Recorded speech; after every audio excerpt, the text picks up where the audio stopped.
ایک نوجوان میرے پاس آیا، کہا جی میرا بیوی سے جھگڑا رہتا ہے، بہت سخت ہو جاتا ہے، مجھے کوئی تعویذ دے۔ میں کہا یار میں تعویذ والا پیر کوئی نہیں ہاں، لیکن ایک بات سن لو، بیوی پہ تعویذ اثر نہیں کرتا، جو مرضی تو لکھو۔ اور آپ سے بھی کہتا ہوں، یہ جو بیٹھے ہیں نا عامل، یہاں بھی بہت ہیں، ہاتھ جوڑتا ہوں، یہ سب فراڈی ہیں۔ نہ اپنا وقت ضائع کرو، نہ پیسے ضائع کرو۔ میرے اوپر سایہ ہو گیا ہے، میرے اوپر جن ہو گیا ہوا ہے، میرے اوپر کسی نے جادو کر دیا۔ ہمیں اللہ کے نبی نے کہا ہے کہ آخری 2 صورتیں ہر جادو کا توڑ ہیں، قل اعوذ برب الفلق، قل اعوذ برب الناس۔ یہ پڑھو، کوئی جادو نہیں رہے گا۔ جادوگر اتنے بات کہنے پہ ہر ایک تے پھوکے ماری جاندے ہیں، اتنے 1000 دفعہ اے پڑھو، ایک ہانڈی لے آؤ، ہانڈی دے پھر تھوڑے وال پاواں گے، پھر اے کریں گے، پھر انہوں دم کریں گے، پھر انہوں زمین دباواں گے۔ اوے الو کے پٹھے ہیں سارے، اور آپ بے وقوف ہو سارے جو ان کے پاس جاتے ہو۔ جس کو رب نے قل اعوذ برب الفلق قل اعوذ برب الناس کی صورت دی ہو، وہ اس کو پڑھے اور آیت الکرسی پڑھے، اس میں جادو ہو ہی نہیں سکتا۔ اتنے لمبے لمبے وظیفے بتاتے ہیں۔ دیکھو میرے نبی کا وظیفہ سنو۔ ایک شخص آیا، یا رسول اللہ میں چاہتا ہوں میرا رزق بڑھ جائے۔ اب سب چاہتے ہیں، میں بھی چاہتا ہوں کہ رزق حلال اللہ دے، کھلا دے۔ سوشل میڈیا دیکھو، وہ کتنے وظیفے بتا رہے ہیں، اور میں نبی کا وظیفہ بتاتا ہوں، سب کر سکتے ہو۔ آپ نے فرمایا ادم علی الطہارہ یوسع علیک رزق، با وضو رہا کر، تیرا رزق بڑھ جائے گا۔ بتاؤ کوئی زور لگتا ہے؟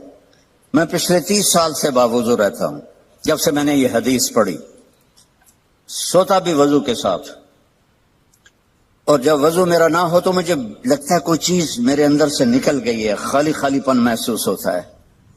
وضو والے سے شیطان ڈرتا ہے۔ ایک دفعہ شیطان ہمارے نبی کے پاس آیا، آپ نے فرمایا یار یہ تو بتا تیرے دشمن کتنے ہیں؟ کہنے لگا جی 15 ہیں 15۔ تو آپ نے فرمایا کون کون؟ کا پہلا نمبر تو تہاڈا ہی ہے، پہلے دشمن تو میرے آپ ہیں۔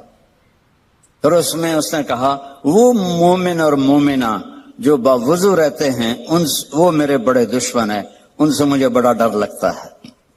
وضو کر کے سو، موت آئی شہید مرو گے۔ وضو کر کے سو، وہ ایک فرشتہ ساری رات آپ کے لیے تسبیح پڑھتا رہے گا۔ وضو کی عادت ڈالو، شیطان آپ سے ڈرے گا۔ کتنا آسان وظیفہ میرے نبی نے بتایا۔ تو آپ نے گھروں کی زندگی سمجھائی، تو میں نے اس سے کہا بیویوں پہ تعویذ اثر نہیں کرتے۔ انہوں نے کہا پھر کیا کروں؟ میں کہا جب بھی کھانے پر بیٹھو 2-3 لقمے کھلا دیا کرو اپنے ہاتھ سے۔ کہا اس سے کیا ہوگا؟ میں کہا تو دیکھ لیں کیا ہوگا۔ تو کچھ دنوں کے بعد اس کا فون آیا حال چال پوچھنے۔ میں نے کہا وہ میری بات پہ عمل کیا تھا؟ کہنے لگا نہیں۔ میں نے کہا کیوں؟ کہنے لگا شرم آتی۔ میں کہا الو دے پٹھے، کمزور نہ لڑ دیں تو انہیں شرم نہیں آتی؟ اللہ نے عورت کو کمزور پیدا کیا ہے۔ ایک شخص آیا حضرت عمر سے ملنے، تو لے کر آیا بیوی کی شکایت سے، وہ مجھ سے بہت لڑتی ہے۔ آگے دیکھا تو ادھر بھی بیگم نے چڑھائی کی ہوئی تھی، عمر جیسی شخصیت، وہ چھوٹے چھوٹے گھر، آواز باہر جا رہی، وہ تھوڑی دیر سنتا رہا، کہنے لگا تھے تو میرے کو بھی چوکھا کام میں۔ وہ پیچھے مڑنے لگا، حضرت عمر کی نظر پڑ گئی۔ وہ بھائی خیریت کیسے آئے تھے؟ کہا جی جس کام واسطے آیا سی ادھر اتنے بھی ڈھیر سارا ہو رہا ہے، میں تانوں کی دساں؟ کہنی کیا ہے؟ کہا میری بیوی میں اس سے بہت لڑتی ہے۔ تو میں نے دیکھا آپ تو امیر المومنین، اتنی ہیبت تھی، نائی ان کی داڑھی کا خط بنا رہا تھا، ان کو چھینک آئی حضرت عمر کو، تو نائی کا پیشاب نکل گیا روب سے۔ تو وہ کہنے لگے آپ تو اتنے روب والے آدمی ہیں، وہ بیوی آپ کو کیا سنا رہی تھی؟ کہ دیکھو میرے پیارے، اس نے میرے بچوں کو پیٹ میں پالا، 9 مہینے اس کی تکلیف اٹھائی، اور ایک نہیں جتنے بچے پیدا ہوئے، یہ تکلیف جو عورت پہ گزرتی ہے وہ ہم تو نہیں جان سکتے۔ پھر اس نے ان کو دودھ پلایا، پھر وہ میرے کپڑے دھوتی ہے، پھر وہ میرے لیے کھانا بناتی ہے، پھر وہ میرے گھر کو صاف ستھرا رکھتی ہے۔ تو اگر تھوڑا بہت وہ بول پڑے تو یہ تو بہت چھوٹی چیز ہے جو اس کا میرے اوپر احسان ہے. میں نے کہا جا، کھانے کا وقت تھا دوپہر کا، اس کو لقمہ کھلا پھر مجھے بتا. تھوڑی دیر کے بعد اس کا فون آیا، کہا مولانا صاحب وہ تو عجب ہی ہو گیا. میں نے کہا کیا ہوا؟ کہ میں نے اس کے منہ میں لقمہ ڈالا تو اس کا منہ ایسے کھلا رہے گا اور کہنے لگی کس نے پٹی پڑھائی ہے تمہیں؟ تو خود تو نہیں کر سکتا. کہنے لگا مجھے مولوی طارق جمیل نے یہ پٹی پڑھائی. تو اس نے ایسے جھولی اٹھائی اور انہوں نے کہا اللہ مولوی طارق جمیل کو اور اس کے بچوں کو زندگی دے جس نے تمہیں انسان بنا دیا.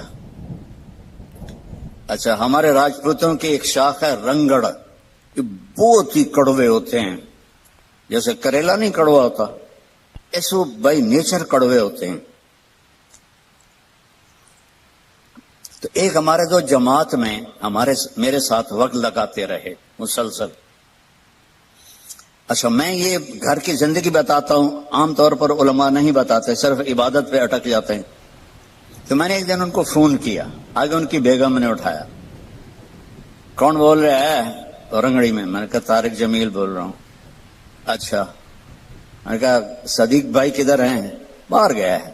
میں نے کہا بتا دینا اس کو میں نے فون کیا تھا. کچھ عرصے بعد اس کا فون آ گیا صدیق بھائی کا، اور ہنستا جا رہا. میں نے کہا کیا ہوا بھائی صدیق؟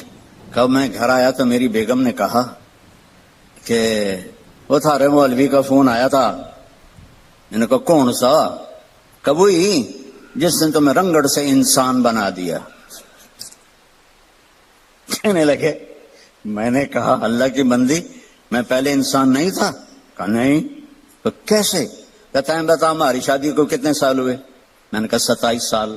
کہا 27 سال میں کبھی مسکرا کے بولا ہے میرے ساتھ؟ تو کہنے لگا میں سر کو جانے لگا کہ واقعی میں تو کبھی بھی اس کے ساتھ ہنس کے نہیں بولا تھا. میں نے جب